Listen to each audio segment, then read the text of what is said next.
Kementerian Pertanian membangun para petani milenial melalui pendidikan vokasi, pelatihan vokasi, pembangunan wirausaha muda pertanian, pembangunan duta petani milenial dan duta petani andalan, dan juga melalui proyek Youth Entrepreneurs Support Services.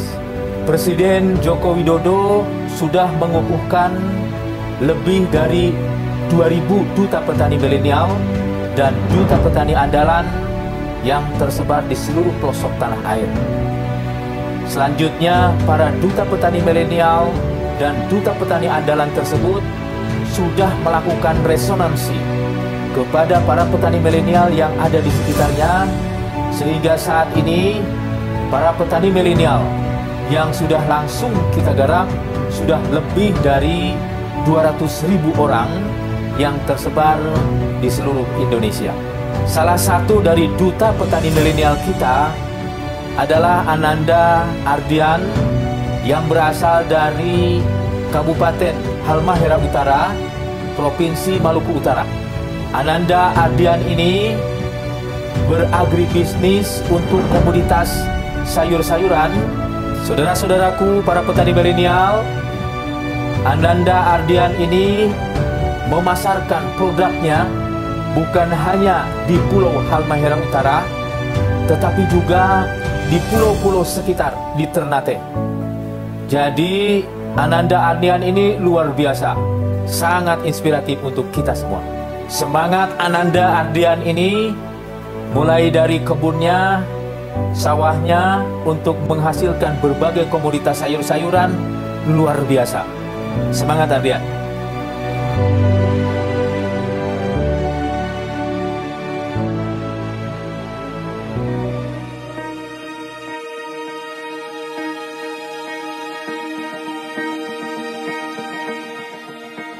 Nama saya Ardian Abdul Rahim. Usia saya 31 tahun. Saya berada di Kabupaten Halmahera Utara, di Kecamatan Galela Selatan, di Desa Sowakonora.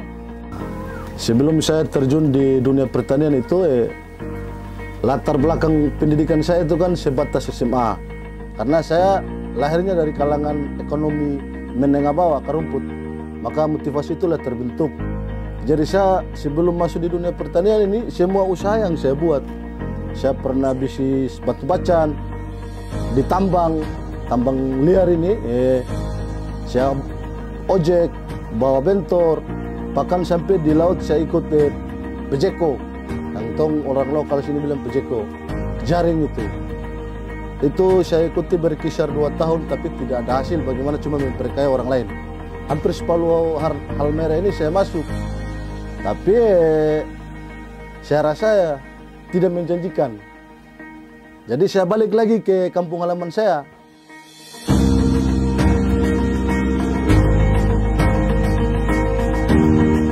Kita berawal dari 7 orang itu, kita sudah bongkar lahan 1 hektar. Saat itu lahannya sudah bersih, modal kita itu tidak ada. Jadi kita bertujuh itu rembuk cari jalan keluarnya. Alhamdulillah 1 orang janda yang mampu merelakan meminjamkan 1 ekor sapi yang kita harus sembelih. Jadi kita bergerak itu dari awal modalnya itu dari sapi itu. Nah, bergerak 7 orang itu, tanaman awal yang diproduksi tanam tomat sudah produksi. Modal itu bagaimana kita buat pengembangan. Jadi kita tanam cabai rawit lagi.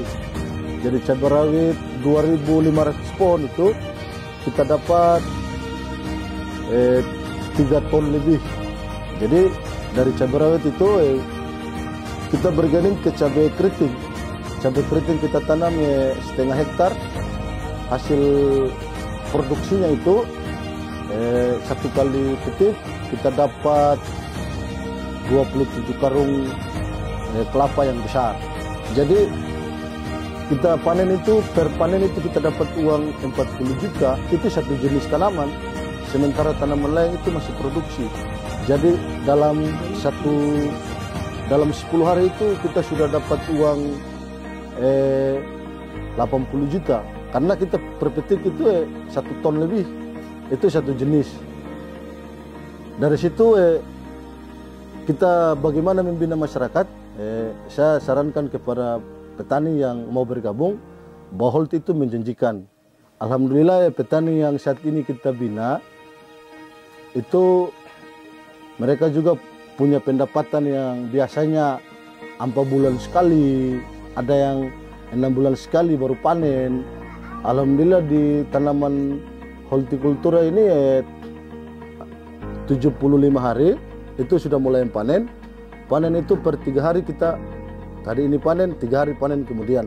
Jadi pendapatan itu tidak pernah kita rasakan di tanaman-tanaman tahunan.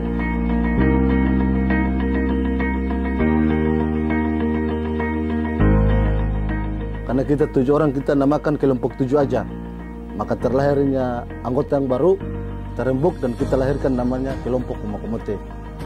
Jadi dari 7 jadi 166, itu lahan yang tercover itu berkisar 75 hektar. Jadi petani tidak ragu-ragu lagi mau tanam apa itu kita atur. Jadi tahapan sekarang di 2022 ini kontinu produksi dan siklus penanaman itu sudah mulai ditata. Jadi kelompok si A contohnya tanam tomat, kelompoknya si B tanam brokoli, kelompoknya si C tanamnya cabai rawit. Habis bergilir lagi. Jadi ada masyarakat yang bertanya, omset Pardian itu berapa per bulan? Saya bilang kalau tanya omset yang seperti itu, saya rasa mereka keliru. Tapi sudah berapa masyarakat yang saya bina. Berarti itulah omset saya. Karena satu petani jangan banyak. Dalam satu petani dalam setahun itu gak usah banyak. Satu petani itu 1 ton aja mereka produksi 1 tahun. Itu paling di bawah rata-rata. Kalau dalam 1 tahun itu kan sudah kelihatan 100 ton lebih. Jadi saya tidak bisa jelaskan omset. Saya bagaimana lebih memprioritaskan membina petani.